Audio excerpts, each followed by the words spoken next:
Halo sahabat cerdas, Assalamualaikum warahmatullahi wabarakatuh. Pada kesempatan kali ini kita akan belajar pada tema 6, panas dan perpindahannya, subtema 2, perpindahan kalor di sekitar kita, dan kita sampai pada pembelajaran keempat. Sahabat cerdas, sebelum kita mulai pembelajaran kita, jangan lupa untuk berdoa terlebih dahulu. Sahabat cerdas, masih ingatkah kalian peristiwa terjadinya angin laut dan angin darat yang dimanfaatkan oleh para nelayan untuk melakukan kegiatan mereka? Sekarang coba perhatikan gambar berikut. Para nelayan kembali ke pantai ketika matahari telah naik pada siang hari. Mereka berangkat melaut pada malam dan dini hari, melaut ke tengah laut, dan menebarkan jala mereka untuk menangkap ikan. Ketika mereka telah menyentuh bibir pantai pada siang hari, mereka akan disambut oleh para nelayan lain untuk membantu menggeser perahu mereka ke daratan. Beberapa rekan nelayan lainnya akan membantu nelayan penangkap ikan itu untuk menurunkan hasil tangkapannya, sedangkan nelayan yang lain membereskan peralatan menangkap ikan. Begitulah keseharian kegiatan para nelayan yang biasanya hidup berkelompok dalam sebuah perkampungan atau desa nelayan. Lalu kemanakah hasil tangkapan ikan itu mereka bawa? Untuk mengetahuinya, mari kita lanjutkan pembelajaran kita. Kehidupan nelayan Indonesia. Para nelayan dan pedagang ikan bertemu di sebuah tempat pelelangan ikan di salah satu tempat di Banda Aceh, Provinsi Nangru Aceh Darussalam. Tempat pelelangan ikan merupakan tempat bertemunya para pembeli ikan dan para nelayan yang telah menangkap ikan. Para pembeli di pelelangan ikan biasanya adalah para pedagang. Mereka akan menjual kembali hasil tangkapan para nelayan ini kepada para konsumennya.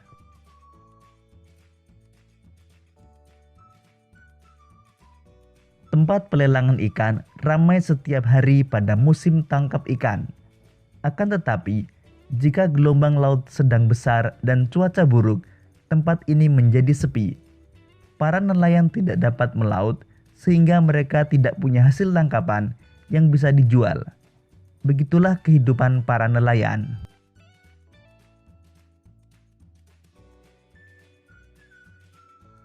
Para nelayan juga harus memelihara laut tempat mereka mencari ikan.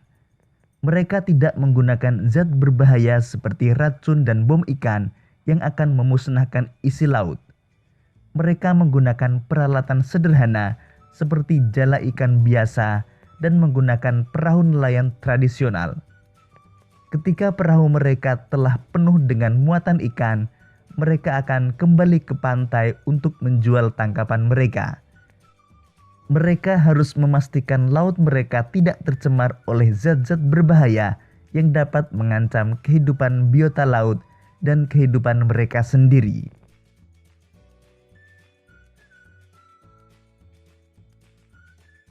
Kehidupan para nelayan pun diwarnai dengan serangkaian kegiatan yang telah diturunkan dari nenek moyang mereka. Beberapa kegiatan seperti perayaan petik laut dilakukan untuk memberikan ucapan syukur kepada Tuhan Yang Maha Esa. Acara ini pun dimaksudkan agar mereka terlindung dari bahaya dan laut menghasilkan banyak ikan untuk ditangkap. Sahabat cerdas, berdasarkan bacaan tersebut, kita dapat menuliskan hal-hal penting yang terdapat pada setiap paragraf. Berikut ini beberapa hal penting dari bacaan pada setiap paragraf.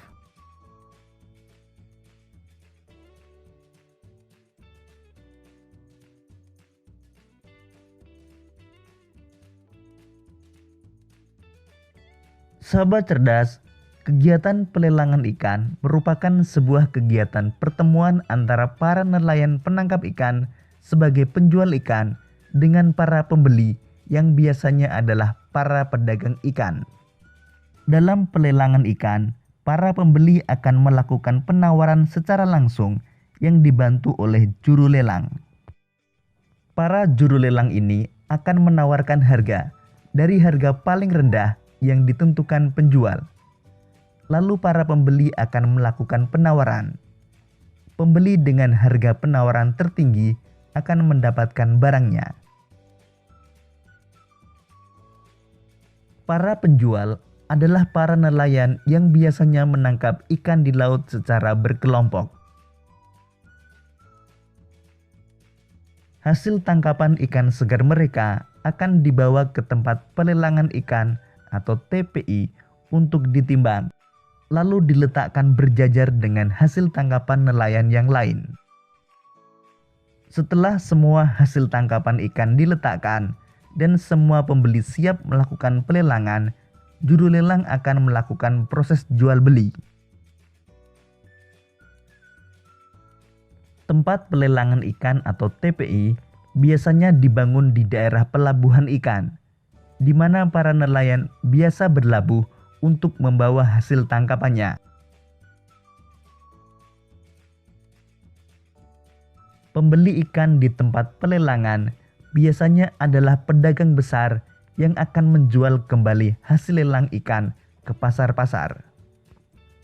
Para pedagang ikan ini akan menjual hasil laut terutama ke daerah-daerah yang jauh dari pantai, seperti kota atau daerah pegunungan.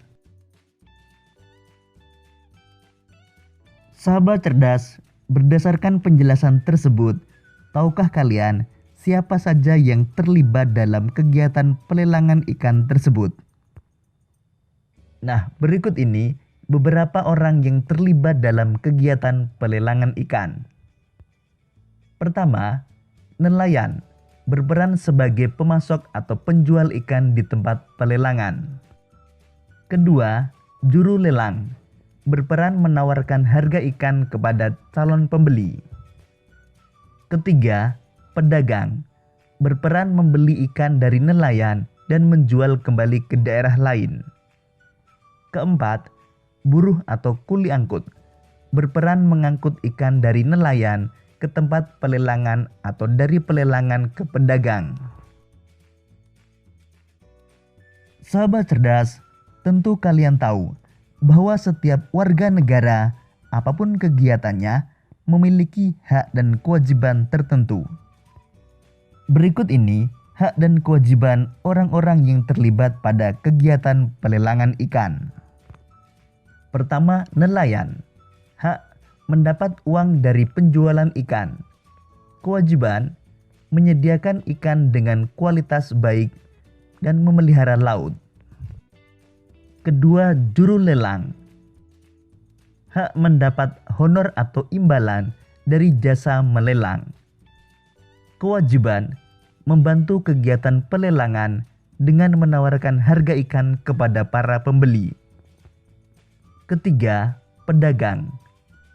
Hak mendapat atau membeli ikan dengan kualitas baik. Kewajiban membayarkan uang sesuai kesepakatan lelang. Keempat, buruh atau kuli angkut. Hak mendapat upah atau honor atas jasa angkut. Kewajiban mengantarkan barang atau ikan ke tempat yang dituju.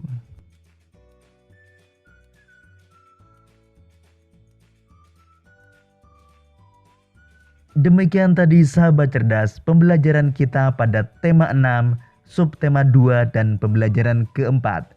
Untuk menguji pemahamanmu, kamu dapat mengerjakan latihan soal yang terdapat pada deskripsi video ini. Sampai jumpa pada pembelajaran berikutnya. Tetap semangat dan selamat belajar.